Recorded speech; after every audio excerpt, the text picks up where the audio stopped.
दीन त्राता भाग्य विधाता श्री स्वामी समर्थ, श्री स्वामी समर्थ, श्री स्वामी समर्थ। श्री शिवाय नमस्तुभ्यम। श्री स्वामी समर्थ।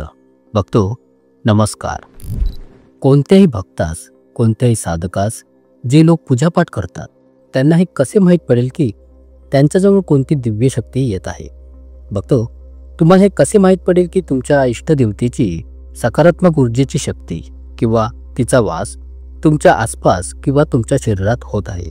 मग ती तुमची इष्टदेवता कोणीही असो, जसे की श्री स्वामी समर्थ महाराज, श्री हनुमान महाराज, श्री हरी विष्णू, श्री शिवशंकर असो अथवा कोणी अन्य देवी देवता असो। जेव्हा शक्ती तुमच्याजवळ येत असेल तर तुम्हाला या शक्तींचा कशा प्रकारे आभास होईल त्याची काही लक्षणे असतात भक्तो।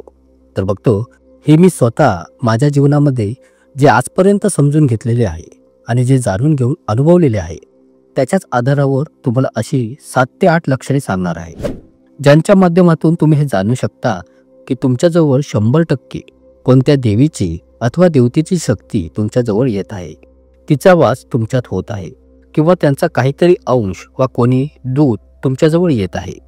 तर ती लक्षणे काय असतात ते मी तुम्हाला आज सांगण्यात जात आहे। बघतो, तुम्ही या व्हिडिओला शेवटपर्यंत ध्यान देऊन लक्षपूर्वक समजून घ्या, जेणेकरून की यातील एक एक गोष्ट तुम्हाला अगदी बारकाईने समजून येईल। हा खूपच ज्ञानवर्धक व्हिडिओ आहे। फक्त तुमच्या मला वारंवार कमेंट्स येत होत्या की दादा, मला असे जाणवते, मला तसे जाणवते, किंवा मला अशी स्वप्ने पडतात आणि आजही मला असे भास होत आहे, किंवा मग मला असे आवाज येत आहेत इत्यादी वगैरे। तर काय माझ्यासोबत काहीतरी आहे का? तर या सर्व गोष्टींच्या विषयीच आज मी सर्व तुमचे डाऊट क्लिअर करेन। व्हिडिओ शेवटपर्यंत नक्कीच पहा बघतो, माहिती फारच सुंदर आहे।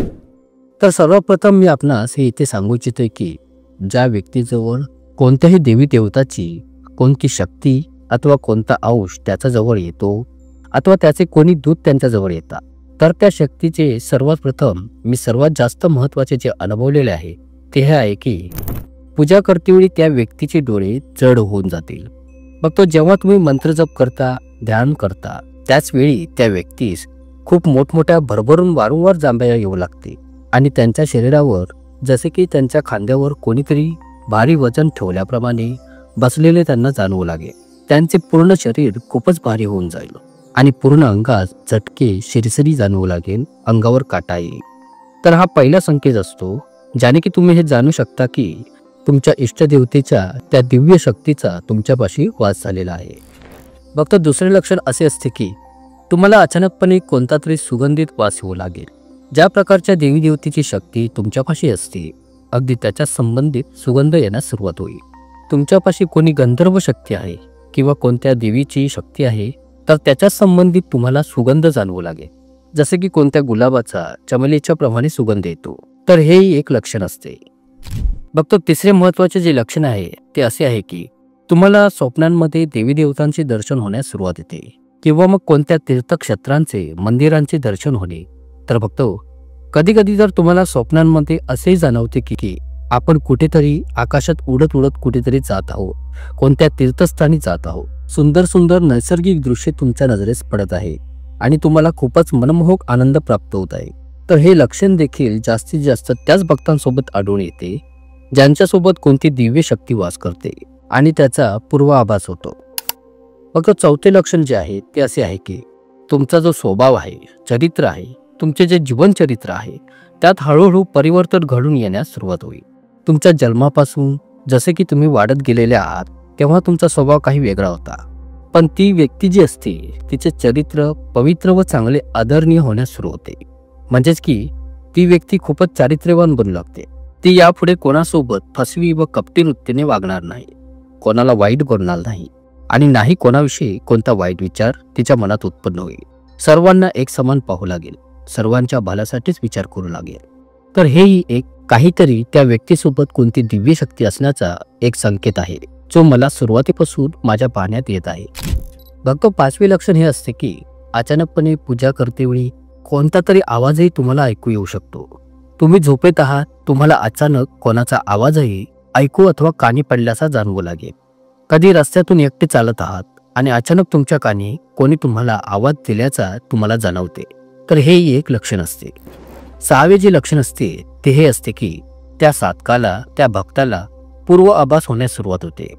त्याला अचानक कोणती घटना घडण्यापूर्वीच त्याला त्या घटनेसंबंधित काहीतरी नक्कीच पूर्व आभास होतो की तुझ्यासोबत हे घडणार आहे. तर पूर्व आभास त्याला पहिल्यापासूनच समजून येते की कदाचित त्याच्यासोबत काही असे घडणार आहे किंवा कोणा दुसऱ्या व्यक्तीसोबत असे घडून येणार आहे. आणि या शक्तीच्या जोरावर बघतो काही भगत, पंडित आणि योगी पुरुष व्यक्ती जेव्हा कोणी सामान्य व्यक्ती त्यांना आपल्या अडचणी सांगत असतात तेव्हा त्यांच्यासोबत काय घडणार आहे याविषयीची माहितीचा पूर्व आभास त्यांना होतो आणि ते तुम्हाला याविषयीची कल्पना देतात व त्यावरील उपायही सांगत असतात. तर हाही एक मोठा संकेत आहे की ईश्वरीय शक्ती त्या व्यक्तीसोबत असल्याचा. आणि जे सातवे आणि अत्यंत महत्वाचे आज मी स्वतः माझ्या अनुभवाने समजवतोय की ते हे आहे की पहाटे ब्रह्ममुहूर्ताच्या वेळी त्या व्यक्तीला झोपेतून अचानक जाग येणे. बघतो ज्याही व्यक्तीवर कोणत्या देवी देवतेच्या शक्तीची कृपा होते तेव्हा त्या व्यक्तीला हळूहळू पहाटेच्या ब्रह्ममुहूर्ताच्याच वेळी जाग येण्यास नक्की सुरुवात होते. पण यातही बघतो ही घटना त्याच लोकांच्या सोबत घडते जे लोक रात्री वेळेवर झोपत असतात. पण जर कोणी रात्री 2-3 वाजता झोपत असेल तर त्या व्यक्तीस हा अनुभव कधीच येऊ शकत नाही. हा फरक मात्र तुम्ही लक्षात ठेवा. आणि यासाठी जर तुम्हालाही वाटत असेल की तुमच्यासोबत कोणती दिव्य शक्ती आहे की नाही तर हा एक उपाय अवश्य करून पहा की तुम्ही रात्री वेळेवर झोपून तुम्हाला पहाटे 3 ते 5 दरम्यान जाग येत आहे की नाही. आणि महिन्यातून कमीत कमी 20 ते 21 दिवसही असे तुमच्यासोबत होते तर तुम्ही हे समजून जा की कोणी दिव्य शक्तीची कृपा तुमच्यासोबत अवश्यच आहे. तर बघतो या प्रकारचे संकेत याचा पूर्वाभास करून देतात की तुमच्यासोबत कोणी दिव्य शक्ती आहे, कोणी देवाची, तुमच्या इष्टदेवतेची किंवा तुमच्या इष्टदेवतेची दैविक दिव्य शक्ती तुमच्यासोबत नक्कीच आहे. तुमच्यासोबत कोणत्या देवी देवतेची कोणती सकारात्मक ऊर्जा वास करत आहे, तुमच्यासोबत ती चालत आहे, जी की तुमची बरीचशी कामे पूर्ण करत आहे. तुम्हाला तुमच्यावरील संकटांतून, तुमच्यावरील अडचणीतून तुम्हाला बाहेर काढण्याचा नक्कीच प्रयत्न करत आहे. तर बघतो आशा करतो की ही माहिती तुम्हाला नक्कीच आवडली असेल. ब्रह्मांड नायक तूच एक समर्थ. जय जय श्री स्वामी समर्थ. धन्यवाद.